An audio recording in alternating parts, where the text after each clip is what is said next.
Muy buenas noches tengan todos ustedes. Estamos aquí ya los integrantes, bueno, 4 de los integrantes de Primer Plano para empezar una buena discusión ya casi de fin de año.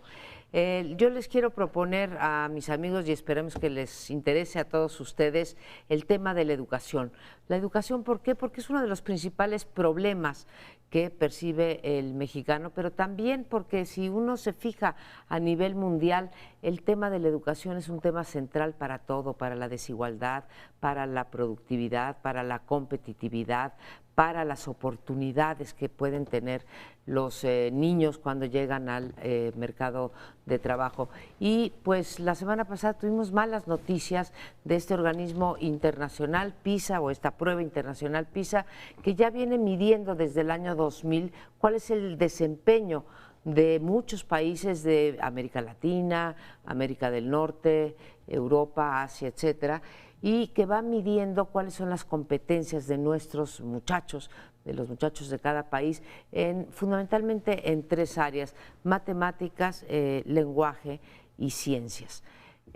¿Y qué nos encontramos? Esto empezó en 2000 y acaban de entregarnos los resultados que son del 2014 y resulta que México no avanza en ninguna de las 3 áreas. Nos quedamos simplemente en una línea recta, lo cual quiere decir, les quiero plantear, que seguimos calificando en los últimos países si nos comparamos con otros y si nos comparamos con nosotros mismos, seguimos igual que en el 2000. Esto es una pérdida, y me podría ir más para atrás, pero es una pérdida de 15 años de haberle metido dinero, reformas, esfuerzo, ideas a la educación para acabar con los mismos resultados. Yo cierro diciendo que no hay país que haya podido dar el salto hacia el desarrollo económico que no tenga una población medianamente educada. Yo leí una nota que creo que puede ser relevante para esta discusión, en el sentido de que muchos países, o buen número de países de los que entran a esta prueba PISA, empieza a preparar a sus estudiantes con meses de anticipación a la realización de la prueba, como se hace con estas pruebas internacionales, el GRE para graduados, ¿no?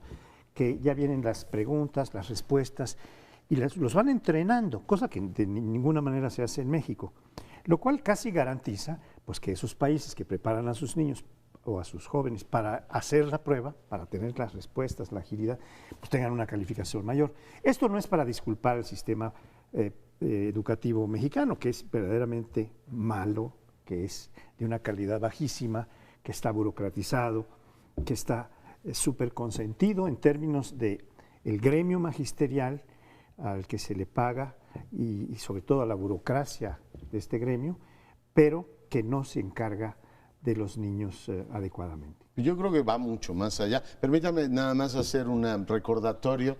Falleció Rafael Tovar de Teresa, secretario de Cultura, y yo personalmente lamento mucho que eso haya ocurrido y mando, por supuesto, a su familia el más sentido pésame. A ver, es un fracaso colectivo. O sea, a ver, si fuera porque los estados que controla la CENTE, por ejemplo, salieron mal en PISA, uno dice, pues vaya y pase, ¿no? Se dedican a la grilla, se dedican a tomar calles, por tanto, pues el resultado es muy malo. Pero los que critican a la CENTE deberían tomar en cuenta que todos los estados que controla el CENTE tampoco funcionan bien. Entonces tú dices, algo está pasando en este país, porque ni en Michoacán, Guerrero, ni Oaxaca funciona bien, pero tampoco en las otras entidades. Y cuando uno compara el sector, digamos, el sistema público con el privado, resulta que el privado funciona peor. Y ahí no tiene ni CENTE, o sea, ni CENTE con C, ni CENTE con S. Por tanto, tú tienes un problema muy serio. Es más, dice Gabriela Ramos al entregar el informe, si descuentas las desigualdades sociales, o sea, todo aquello que hay que descontar, y comparas igual con igual, resulta que la educación privada en México es de mala a la simple y llana estafa. O sea, literalmente los muchachos van a lugares donde no les enseñan nada. Somos, si ustedes me permiten decirlo así, como Finlandia, pero al revés. En Finlandia tienen un buen sistema público de enseñanza más un buen sistema privado. Aquí el público es malo y el privado es peor, lo cual sí te lleva a una reflexión muy amplia de cómo nos estamos relacionando con el fenómeno educativo, la simulación general que tenemos y, si me permiten, casi en cualquier país esto sería objeto de una reflexión enorme en el Congreso, partidos políticos, gobiernos locales, organizaciones no gubernamentales, en fin, todo mundo diciendo, oiga, llevamos 15 años y nuestros muchachos no aprenden absolutamente nada. Como decía María Amparo, comparados con otros países, pienso en países como Vietnam, o sea, no estoy pensando en los tradicionales escandinavos que tienen una acumulación histórica. No, Vietnam está en el 4º o 5º lugar en PISA. Y si nos comparamos simple y llanamente contra nosotros mismos, ¿también? Llevamos 15 años parados, con lo cual tenemos un fracaso colectivo, nunca mejor dicho. Me centro en el tema de las responsabilidades porque hay la salida fácil de culpar a los maestros de que son malos, pueden serlo muchos de ellos, pero vamos a quienes han auspiciado esta mediocridad. Primero hay que quiero reconocerle a Mexicanos Primero el esfuerzo que ha hecho para meter este tema en la agenda que no existía hace algunos años. Éramos unos cuantos los que lo traíamos a colación en medios impresos sobre todo, y aquí también. A raíz de los resultados de PISA, Mexicanos Primero saca una acusación muy directa y responsabiliza a Felipe Calderón y al subsecretario de Educación Básica de Felipe Calderón, de la Secretaría de Educación Pública de Felipe Calderón, que es el yerno del Bester Gordillo.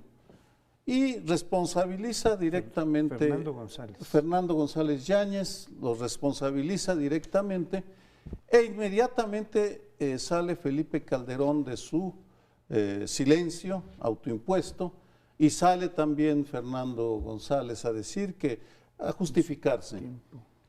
Me parece que los gobiernos de Vicente Fox y Felipe Calderón tienen mucho que explicar de por qué hicieron tantas concesiones a el Bester Gordillo. De hecho, sostengo con evidencia que ellos fueron los que hicieron a el Bester la política, si no la más poderosa, sí la más rica, la que manejaba más recursos. En algún momento estimé con Alberto Cerdán que manejaba más presupuesto que el Distrito Federal y el Estado de México juntos. Caray. Por año. Es decir, era una mujer poderosísima, y todo se debía a que Vicente Fox, como dijo el Bester, me acaba de regalar el ISSSTE, y luego le siguió regalando cosas, y Felipe Calderón le regaló la Secretaría de Educación Pública. Pero ella también les regaló a ellos. Y ella les regaló los votos corporativos y el ejército de...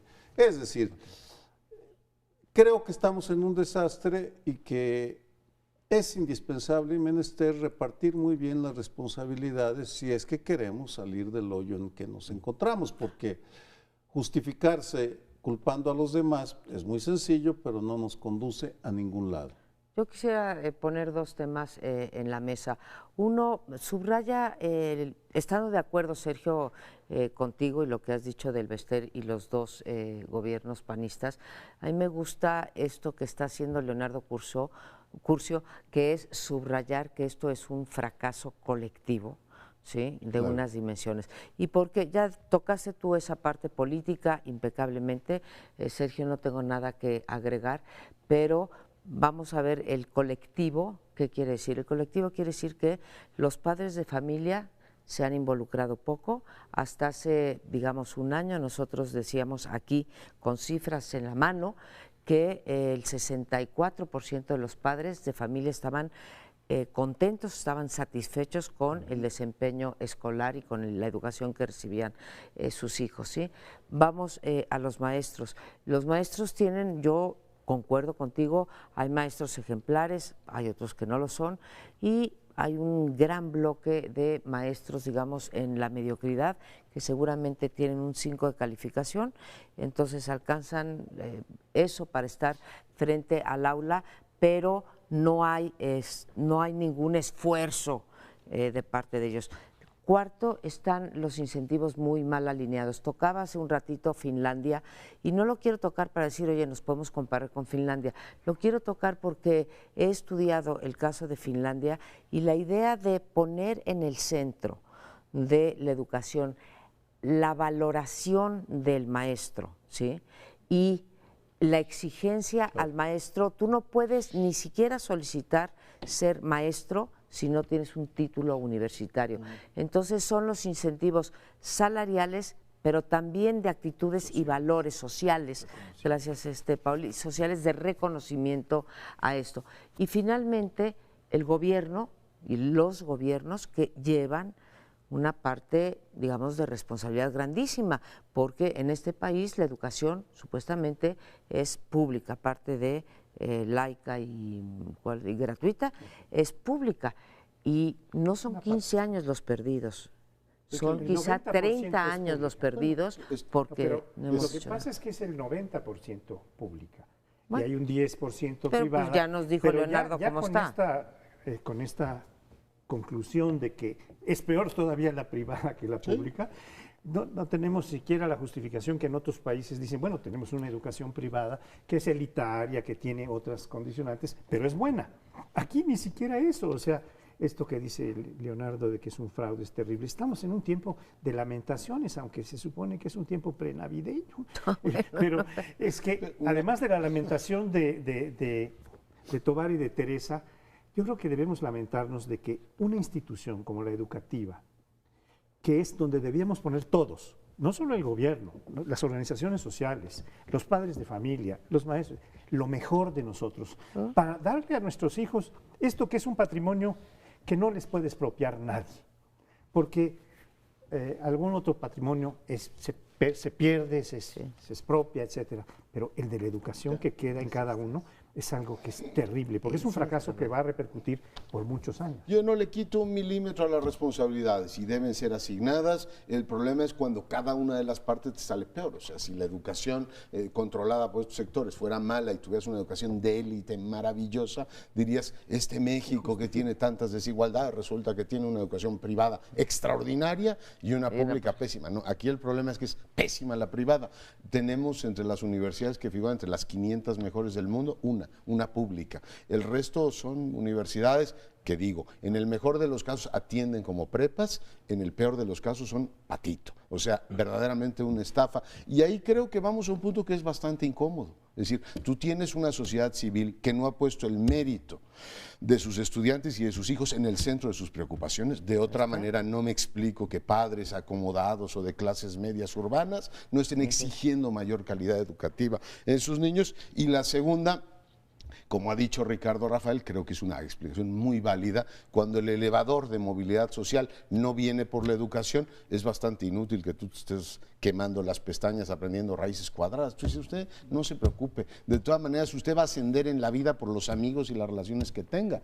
Eso explica, como decía Claudio X González, y lo dijo muy bien, dijo, un obrero británico está mejor educado, el hijo de un obrero británico está mejor educado que el hijo de un rico empresario mexicano. Esa es la educación que están recibiendo. Y perdónenme, sé que no es muy popular, pero tienes una sociedad civil de baja intensidad que no está exigiendo lo elemental en los distintos frentes a los que tiene acceso. El mérito y una educación de calidad. Pero no es, tienes toda la razón, por supuesto, no lo voy a,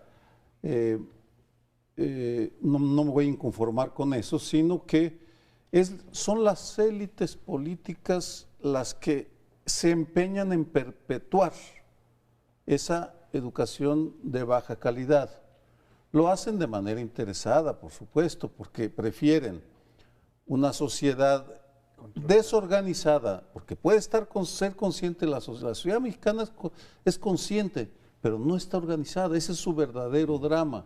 Y los partidos y los políticos y los gobernantes que deberían encabezar o alentar esa organización hacen lo posible por desalentarla, porque no quieren que los papás exijan en la educación, porque después van a exigirle al delegado que cumpla con sus tareas. También es cierto.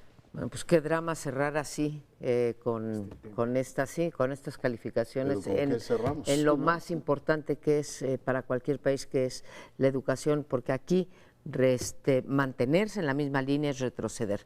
Vamos a un corte, regresamos con otro tema. Bueno, y hay pocas cosas que los políticos mexicanos, los tomadores de decisiones, se tomen tan en serio como las calificadoras. Cuando las calificadoras dicen, a pesar del desprestigio que tuvieron después de la crisis del 2008, tiembla el país y una buena parte de las decisiones que hay que tomar se toman sin dilación. Hay otros indicadores que les preocupan bastante menos. Digo esto porque en el entorno en el que estamos, la incertidumbre que ha generado Trump, no sabemos si se va a modificar o no el marco comercial que tenemos con los Estados Unidos y como es sabido, pues dependemos en gran medida de la economía de ese país. Ahora tenemos que dos calificadoras, Fitch y por otro lado Moody's, dan sendos pues balances negativos, una a petróleos mexicanos. Moody's dice la perspectiva de los bonos de petróleo mexicano no son en fin, muy positivas, a pesar de que presentó un plan de negocios, a pesar de que tuvo bastante éxito en la licitación de hace algunos días en precisamente bueno pues campos petroleros, en donde por cierto, pero eso es otro asunto, aparecen los chinos. Yo creo que ahí hay un tema geoestratégico que habrá que analizar en otro momento, pero regreso a las calificadoras. Está por otro lado Fitch, que dice, bueno pues mire, además del entorno externo que tiene, que es muy incierto por el fenómeno Trump, sus perspectivas de mejorar sus finanzas públicas no son buenas porque su crecimiento es francamente mediocre.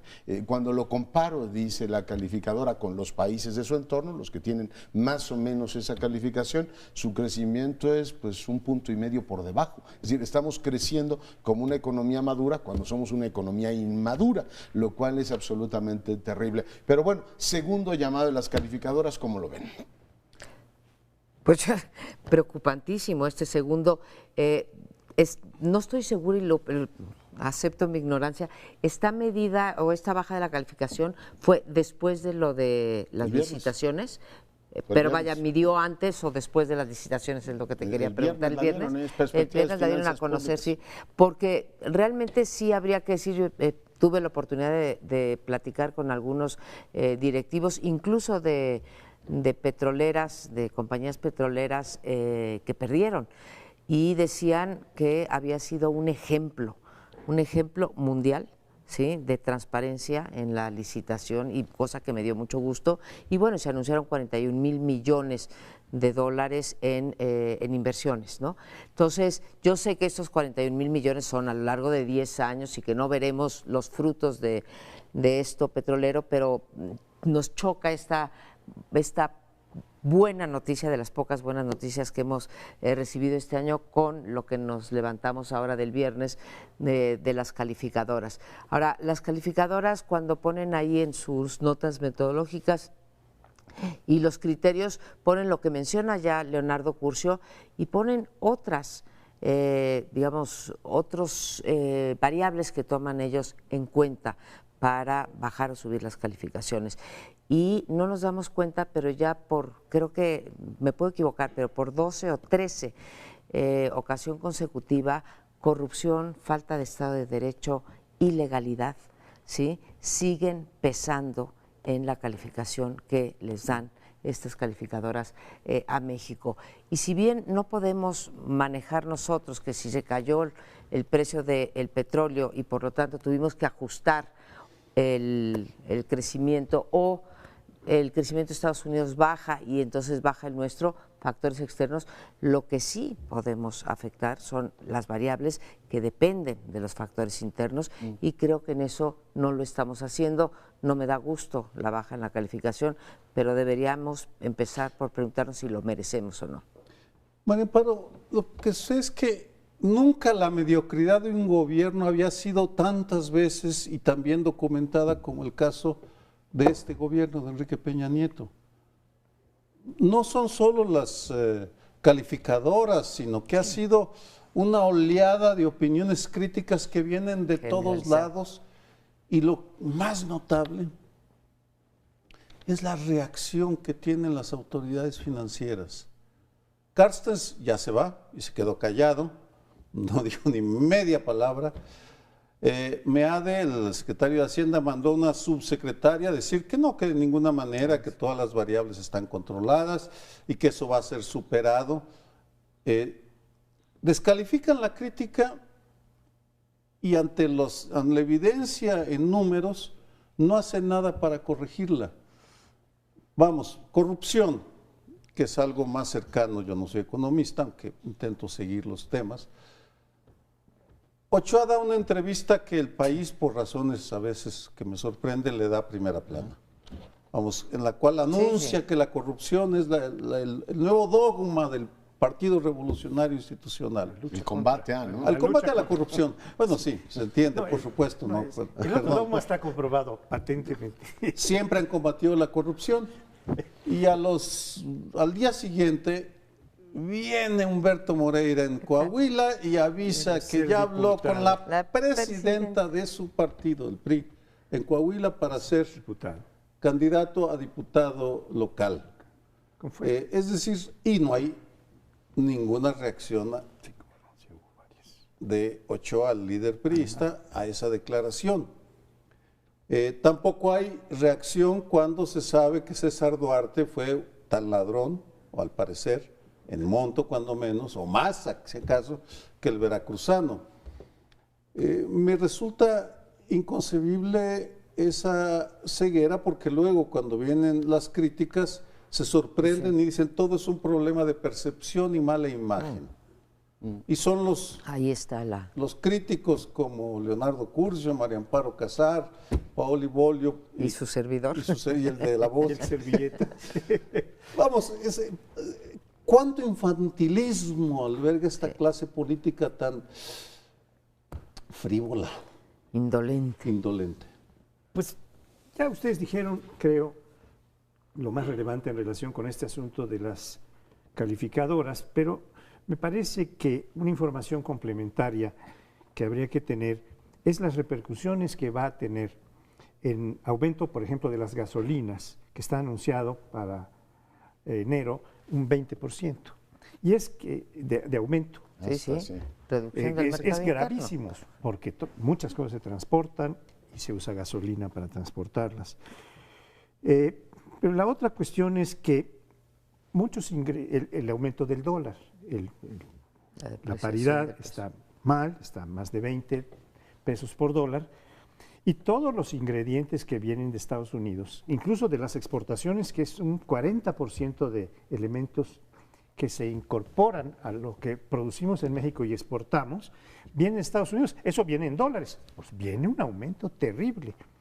Además de cuestiones como estas que están saliendo ahí, que ya parecen pues de sainetito, lo de la plusvalía que le quieren arrebatar a quienes han estado pagando sus impuestos, y cuando una propiedad sube, dicen, es que el gobierno ha invertido. Sí, pero ha invertido los impuestos que nos hemos estado pagando, los prediales y los otros, los derechos de traslación de dominio, etcétera. Eso le da derecho a los propietarios que han venido pagando durante todos estos, que cuando aumentan los precios, bueno, pues se vean beneficiados por esto. Entonces, claro, incertidumbre jurídica. Claro que el caso de los desarrolladores es terrible, porque allí sí hay ganancias monumentales y ahí hay corrupción, connivencia con facultades del gobierno, que está haciendo que los precios aumenten, ¿no? Pero regresando al tema de las calificadoras, y a riesgo de que me maten aquí en cadena nacional, o sea, el tema es mucho más grave, María Amparo, que corrupción y inseguridad y todo lo demás. Preguntaba yo las variables. No, es que te lo pongo de una manera muy clara, que espero que coincidas conmigo. Eso los mercados lo dan por descontado, diciendo, a ver, que ese país tenga inseguridad y todo lo demás. No, el tema rotundo de estas calificaciones es que en lo que se supone que estábamos bien, estamos mal. O sea, todo lo demás te decía, mira, eso ya damos por hecho que en México no funciona. Pero se supone que teníamos un estricto manejo de las finanzas públicas y de pronto te dicen, oiga, pues, ¿qué cree que no tiene usted tan bueno? Es decir, gasta usted bastante más y está bastante más endeudado de lo que el promedio de los países de su entorno está. Con lo cual, el manejo de la macroeconomía que tanto se había planteado como, a ver, en todo lo demás estamos mal, pero esto lo estamos manejando de maravilla, resulta que no lo tenemos. Y segundo punto, el tema de Petróleos Mexicanos.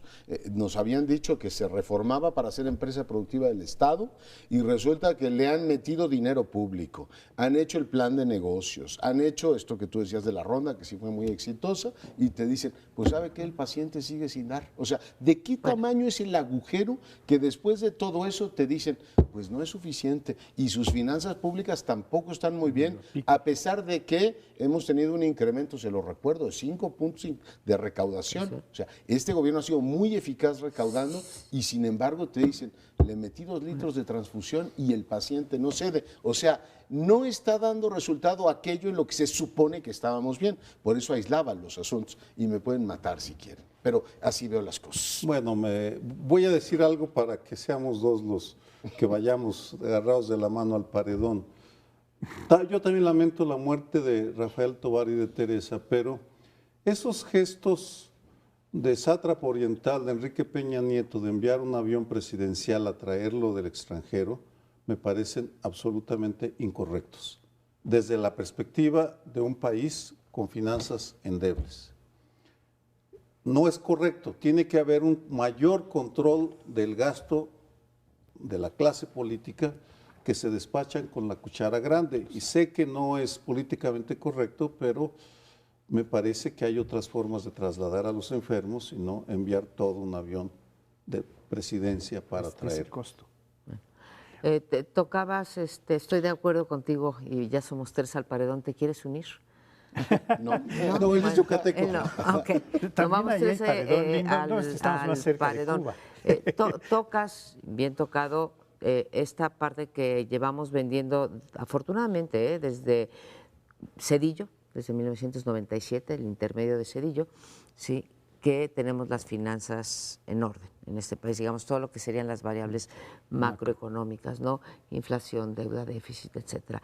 Y creo que está bien que se haya hecho así, no es ninguna crítica. Se ha vendido. La crítica que hacíamos todos, y aquí muchas veces en primer plano, es que tener las finanzas en orden no era suficiente, ¿sí? Que había que hacer otras cosas para crecer, porque sí, las tenemos en orden, bravo, que nos aplauda el FMI, que nos aplauda el Banco Mundial, que nos aplaudan todos, pero si no crecemos estamos igual, bueno, ya no digo cómo estamos, ¿no? Hay que mencionar que ya tocamos el 50%, ¿no? 48. 48 de la deuda. Y aquí no estamos tomando en cuenta, que tampoco sé si lo toman en cuenta las calificadoras, la deuda de los estados. ¿Me dejarías, pero estamos, sí, en esta parte que no es suficiente. Yo quisiera agregar algo que ya empezaba a señalar Sergio, que es los gastos terribles de la clase política. Porque los retiros, los aguinaldos, son tan colosales. Los seguros, que nos están, en un pueblo que ya está con 20 y tantos millones de pobres en extrema pobreza alimentaria, tener estos aguinaldos, estos privilegios, es verdaderamente lastimoso. Y no cuadran las cuentas, ¿no? Gastas mucho, te endeudas mucho y tenemos el desastre. Y además, como tú decías, vienen presiones inflacionarias por la posibilidad de que se abra el tema de las gasolinas. La recomendación de COFECE es revisen bien este asunto, no van a dar un golpazo empezando el año a la economía popular, tomando en cuenta que, bueno, pues este mes subió la inflación por encima de lo esperado por la electricidad, porque la dichosa reforma eléctrica tampoco nos dio los resultados que se esperaban. Pero bueno, hacemos una breve pausa. Este es el primer plano. Regresamos en un instante. El presidente del Partido Revolucionario Institucional, Enrique Ochoa, declaró que el próximo miércoles 14 de diciembre darán el banderazo, creo que es en el Consejo Nacional del PRI, para el proceso electoral de 2017, en el que estarán en juego 4 estados. El más grande, el más importante es el Estado de México, está Coahuila, que es un estado bastante importante, aunque los Moreira se han encargado de evaluarlo un tanto o endeudarlo. Está Veracruz, que es un estado importantísimo, aunque también en la debacle, y está Nayarit. Son 4 estados los que van a tener elecciones el año entrante. Bueno, por lo menos eso es lo que la prensa hoy anuncia, que dice Ochoa. ¿Veracruz son municipales o qué son? Sí, son municipales. Eso. Sí, pero de gobernador nada más 3. Sí, de 3 de gobernador, sí, correcto. Pero lo que yo quisiera decir es que esto para algunos son indicios de lo que puede venir para 18. Sabiendo ya, como hemos estado constatando en las dos últimas décadas, de que las elecciones locales no tienen una significación definitiva, aunque hay algunos indicadores que se corren hasta el 2000, hasta el siguiente periodo presidencial que se va a tener de elecciones, o de elecciones presidenciales, quiero decir. Aún así, estando estados tan importantes en juego como el Estado de México, que es el mayor de todos, el más rico, con más industria, con más Producto Interno Bruto, etcétera, pues vamos a tener alguna situación interesante que analizar, aunque yo sé que para mucha gente, incluidos algunos amigos de Primer Plano, no es relevante el asunto electoral, o es cada vez menos interesante y menos confiable. No, yo digo que sí es relevante las Yo del digo que no, año así que lo vamos a discutir. A ver, lo discutimos. yo voy a decir por qué sí pienso que es relevante. Uno, nunca he pensado que el laboratorio, como se dijo durante mucho tiempo, el laboratorio de las elecciones presidenciales, o sea, del 2018, sea el Estado de México. Eso está hartamente, o sea, está súper probado, ¿sí? Que no es el caso, pero es el padrón más grande de todos los estados de la República. Es la cuna del presidente de la República. Es un estado que nunca ha tenido alternancia, o sea, ha sido PRI, ¿sí? Podría ser la primera vez. Cuarto, nos va a revelar mucho de cómo están internamente los partidos. Sí, a ver, vamos a ver qué pasa, quién prevalece, si los candidatos de Ricardo Anaya, los de Zavala, etcétera, adentro del PRI, a quién manda, pues ahí sí tendría yo que decir, ¿no? El presidente de la República, quién va a mandar. ¿Va a haber alianza o no va a haber alianza para tratar de arrebatarle al PRI? Entonces, por muchas cuestiones que son relevantes a lo mejor para los politólogos, es importante el proceso. Ahora, no es relevante, y ahí me voy a adelantar, pues porque ya nos cansamos, ¿no? O sea, ha habido alternancia en muchos otros estados de la República, y aun cuando hubiera alternancia en estos tres, porque Coahuila tampoco nunca ha tenido alternancia, pues creo que es más de lo mismo, ¿no? Te estás anticipando. Mi crítica va en otro sentido. El Estado de México, me voy a centrar ahí, no es el laboratorio, es el escaparate donde se exhiben la mediocridad de nuestra democracia electoral. Y voy a irme brevemente. El PRI, el dedazo, vamos a ver a quién elige Enrique Peña Nieto. No, desconoceremos, por supuesto, sus motivos, todo el mundo se disciplinará, ya conocemos. Marcharán con su torta y su frutzi en la mano y sus vestidos de rojo, las huestes priistas. Lo hago a un lado, vámonos a la alternancia. El PAN. El PAN y el PRD son tal vez el ejemplo de la colonización cultural que ha impuesto el PRI sobre los partidos opositores. Así es. Josefina Vázquez Mota. Ya dijo que no. No, independientemente que dijo que no después de que le descubrieron que recibió más de 1,000 millones de pesos del gobierno de Enrique Peña Nieto a través de la Secretaría de Relaciones Exteriores y del Instituto de Mexicanos en el Exterior. Información que no han explicado, ni han explicado cómo Josefina Vázquez Mota, heroína panista, viajaba con dinero oficial con su peluquera, hablando del déficit público. El PRD. Evidentemente el mejor candidato de la izquierda, un candidato de unidad, sería Alejandro Encinas.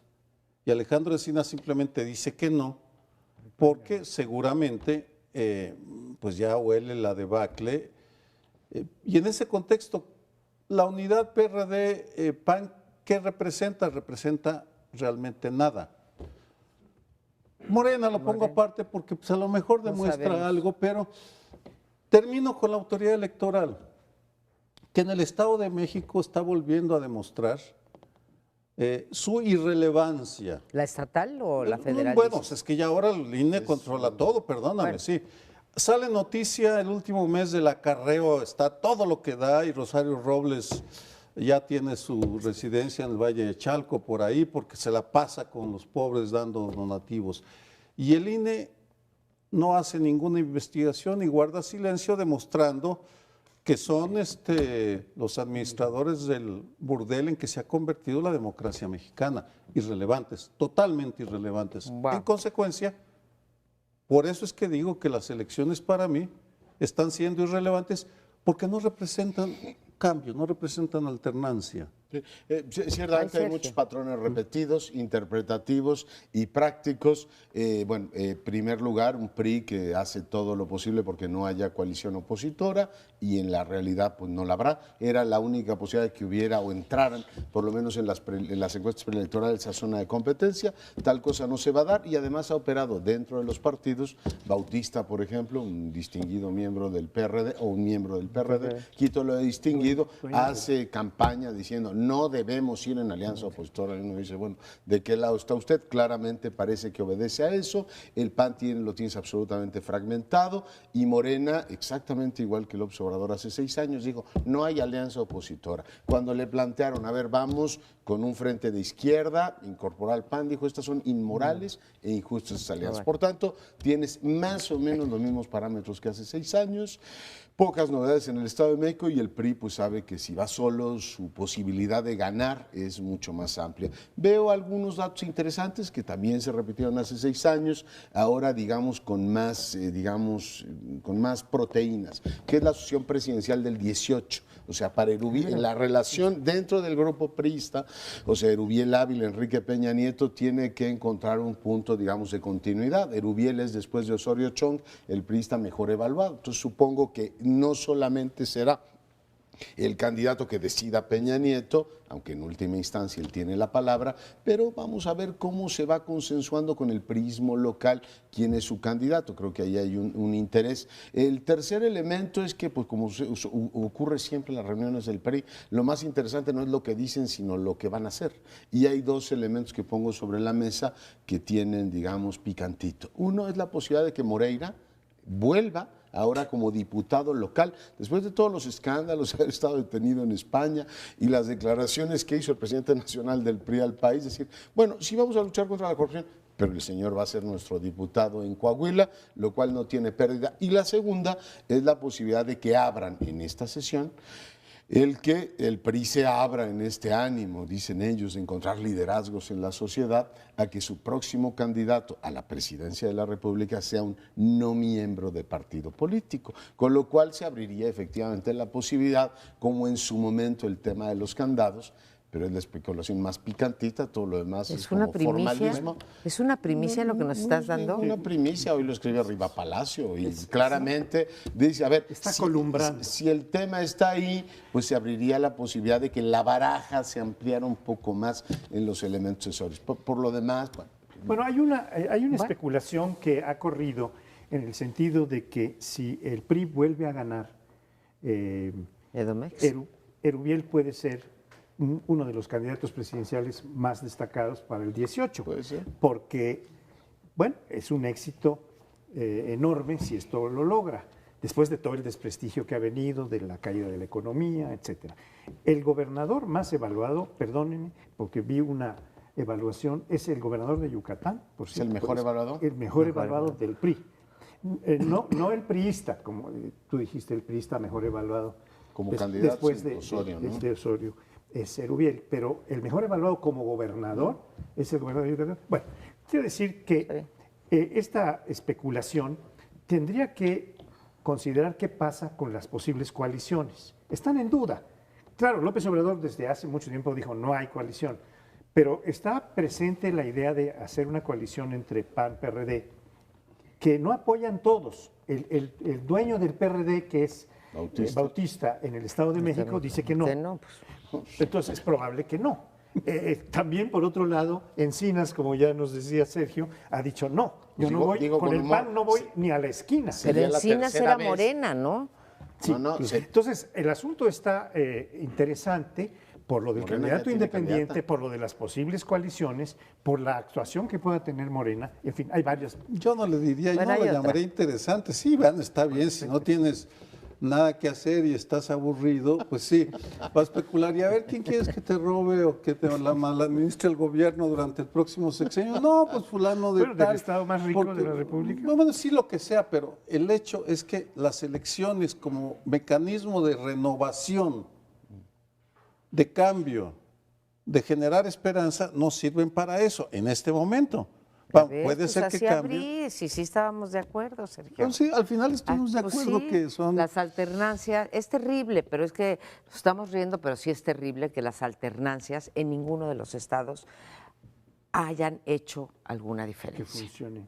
En términos de transparencia, de rendición de cuentas, de que no se tapen unos a otros, nada. Vamos a ver, ahora tenemos la esperanza de Chihuahua, del Bronco, en fin, vamos a ver cómo sale. Pero hoy por hoy, sí, la alternancia no nos garantiza nada y para mí, es una gran frustración. Bien, pues es un tema que puede ser relevante para algunas personas, para otros creo que puede ser interesante. En fin, vamos a dejarlo Para los porque que tenemos estamos todavía aburridos. mucho tema por delante. Este último bloque aborda un hecho inédito en la historia reciente de Estados Unidos, porque resulta que hay evidencia generada por la CIA, el villano, la agencia villana durante muchas décadas, de que la Rusia de Putin intervino, espió a los republicanos y a los demócratas para favorecer a Donald Trump. Es decir, estamos ante el indicio de una irregularidad electoral monumental que pudo haber influido en los resultados electorales. Es decir, estamos ante el indicio de un fraude electoral que pudo haber determinado la elección. Las consecuencias son enormes en varias vertientes, por supuesto. Al interior de Estados Unidos tienen que decidir cómo lo van a manejar y ya les corresponderá a ellos. Los demócratas y algunos republicanos están levantados en armas exigiendo que se haga pública toda la información de la CIA, los estudios, para ver hasta dónde llegó esa participación. Donald Trump, por su parte, y sus allegados ya están lanzados a descalificar a unos y a otros con ese estilo tan mesurado que tiene. Ya a golpe de tuitazo ya está descalificando a media humanidad. Ya hay, por supuesto, voces furibundas diciendo cómo se atreve una potencia extranjera a venirse a meter en nuestros asuntos, porque los Estados Unidos son muy celosos de su autonomía y su independencia, no les gusta que nadie se meta en sus asuntos. Mientras leía durante el fin de semana estos temas, que confieso me interesan, me apasionan, porque pueden significar alteraciones enormes. Recordaba unos cables que rescaté del archivo, de los archivos nacionales de Washington, que narran cuando le cometieron fraude a José Vasconcelos en 1929, que envió a alguien con una cantidad enorme de información a Washington y se entrevista y le muestra la información y le responden: tienen ustedes que tener paciencia. Los fraudes electorales importan, pero no tanto. Y también recordé cuando el Washington Post, durante el fraude cometido por Carlos Salinas en el 88, recomendó editorialmente: los fraudes importan, pero no tanto frente a los cambios históricos. Me dan ganas de enviarles los documentos para que reflexionen sobre cuán desagradable es para un país, para un demócrata, que otro país le diga: aguántense, no pasa nada. No, yo como dice el lema de ahora de moda del gobierno, los fraudes cuentan y cuentan mucho, ¿no? O a lo mejor los fraudes, como dicen tus telegramas, no cuentan o cuentan muy, muy poco. No sabemos si hubo fraude o no, que hubo intervención siempre hay, ¿no? Lo que pasa es que ahora la estamos viendo, ¿sí? O sea, no solo magnificando, o sea, hay evidencia de que fue hackeada la información y que aparentemente Rusia intervino. Ahora, sí, para mí, aparte de inédito, el hecho mismo, inédito es que esto puede poner por primera vez en 200 y pico de años a la democracia norteamericana en un entredicho. Porque todas las demás veces, por ejemplo, cuando ha ganado, las 4 veces contando esta, que ha ganado el voto popular un candidato, pero ha sido presidente el otro, las fuerzas políticas, la misma sociedad, las instituciones políticas y en particular la Corte, ¿sí? No te digo que no hayan ni parpadeado, pero vaya, ha prevalecido y no vemos manifestaciones como en México de, por ejemplo, Andrés Manuel López Obrador tomando el Paseo de la Reforma durante 4 meses por un supuesto... o bueno, los que sean, un supuesto fraude, ¿no? Como que se siente que las instituciones son incólumes, ¿no? Ahora, esto, ¿sí?, puede poner por vez primera y por una potencia, como tú dices, extranjera, en cuestionamiento las instituciones norteamericanas y todavía no llegamos al que es 17 o 19 de diciembre, cuando se junta el comité. Yo creo que es infinitamente peor que las instituciones norteamericanas. O sea, las democracias de mercado están en juego, porque si efectivamente Rusia intervino, y quiero decir que Hillary Clinton en varias ocasiones lo dijo en campaña y en los debates, dijo, usted es el candidato de Putin y usted efectivamente está recibiendo apoyo ruso y lo estaría recibiendo presuntamente no porque se caen bien, ¿no? O sea, imagino que Putin y Trump tienen muchos elementos en común, pero por negocios. O sea, aquí el tema es que tú tienes la pista del dinero metiéndose efectivamente a las democracias, corrompiéndolo todo. ¿Qué tiene nuestra democracia? Pues está enferma de dinero, la corrupción se ha instalado, el condominio infame que hoy tenemos es precisamente porque el dinero ha contaminado los sistemas electorales y a los americanos les está pasando todo esto. A ver, registren 2 cosas, queridos colegas, querida y queridos colegas. Wall Street está feliz con Trump, o sea, todo el mundo está absolutamente preocupado y en cambio hay un montón de empresas a las que les está yendo bien. Y hoy lo que decía Krugman creo que tiene mucho valor. Dice, aquí hay una especie de trato mafioso, muy parecido a una república bananera. O sea, un señor ganó unas elecciones, y habrá que ver si hay apoyo ruso o de otros países, y está protegiendo a determinadas empresas. Lo de Carrier es, por ejemplo, escandaloso. Dice, voy a proteger 800 empleos, aunque se pierdan 75,000 todos los días en Estados Unidos. Tú dices, bueno, no hay comparación entre un número y otro, y tienes efectivamente una bananerización de los Estados Unidos. Por tanto, va mucho más allá de las instituciones de este país que tienen, aquí lo hemos documentado, 16 años de deteriorarse. Desde el fraude del 2000 hasta ahora, todos los que siguen estos temas dicen, las instituciones ya no dan más, votar en los Estados Unidos es uno de los temas más complejos. Ahí está el informe de la OEA sobre las debilidades del sistema electoral norteamericano, no hay novedad. Lo que es una pésima noticia para el planeta en su conjunto es que eligieron un señor que puede llevarnos a una situación terrible. O sea, está la relación con Rusia, está la relación con China, está la relación con nosotros, está la relación con Cuba. Es decir, puede efectivamente romper todo esto y pues unas democracias enfermas de dinero te dan como resultado esto, que un villano como Trump pueda llegar a ser presidente. Bueno, esto que decías, Leonardo, de que no es solo un problema para los Estados Unidos, sino para las economías de mercado en general. Democracia. Yo diría que incluso la China, que es una economía de mercado, le llaman socialismo de mercado. Pero no es democracia. No, pero es una problemática que toca a China, porque Trump ha decidido declarar la guerra comercial a China. Por tanto, aquí tenemos un nuevo elemento que va a entrar a jugar un papel en esta crisis aparente que puede venir. Y también el otro dato que habría que tener presente, Hillary Clinton no tuvo unos cuantos votos más, como fue el caso de Al Gore, sino que tuvo 2 y pico de millones de votos más. Entonces estamos hablando de que hay que revisar el sistema electoral norteamericano, porque después de más de 2 siglos de funcionar, está empezando a hacer agua por varios lados. Este es uno. Ya en Florida se había argumentado, y claro, la fuerza de las instituciones, la decisión de la Corte, muy respetada, logró que eso no se moviera. De todas maneras, quedó la duda de si no había habido allí un fraude. Bush quedó como presidente, ejerció, etcétera, y se reeligió.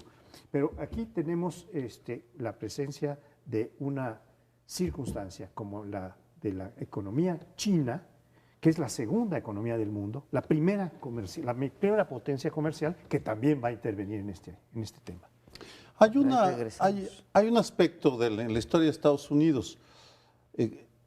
Los fraudes electorales siempre han existido, forman parte de su cultura, aunque no la magnitud de las que se han dado en México, por ejemplo, porque no ha sido una política de Estado, sino que se han dado en estados, circunscripciones muy específicas. Tammany Hall en en el estado, en Manhattan, en Nueva York, o la maquinaria de Daley en Chicago, o el apoyo que dio la mafia a John F. Kennedy en 1960 para que ganara en Chicago a Nixon. La gravedad de lo que estamos observando es, y ya más allá de la moraleja, de que ya ven cómo duele que se mete un extranjero en tus asuntos, es que hay una potencia. Claro. La tercera, una de las tres grandes potencias, metiéndose abiertamente a favorecer a uno de los candidatos. Lo que no ocurrió en la Guerra Fría, ¿no? Lo que no ocurrió jamás en la Guerra Fría, porque ahí la confrontación se dio en países periféricos. Y era armada. Jamás fue tan directa y tan brutal. Esa injerencia supuestamente es con la anuencia de Trump, ¿no? De Rusia. Esa es la gran interrogante. Si fuera con la anuencia de Trump, estamos todavía en un problema mayor, porque se llega a aprobar eso. Sí, eso sí es motivo de un impeachment. Vamos a ver qué dice la CIA, pero es como homeopático esto, ¿no? Ellos le pegaron a Hillary por el lado del FBI y ahora le dicen, pues la CIA está sacando esto. A ver, señor Trump, cómo inicia su presidencia, ¿no? En todo caso, la democracia estadounidense entra en zona de riesgo y las instituciones estadounidenses también. Se vienen tiempos difíciles, más vale que observemos lo que pasa con el vecino del norte. Nos vamos, buenas noches.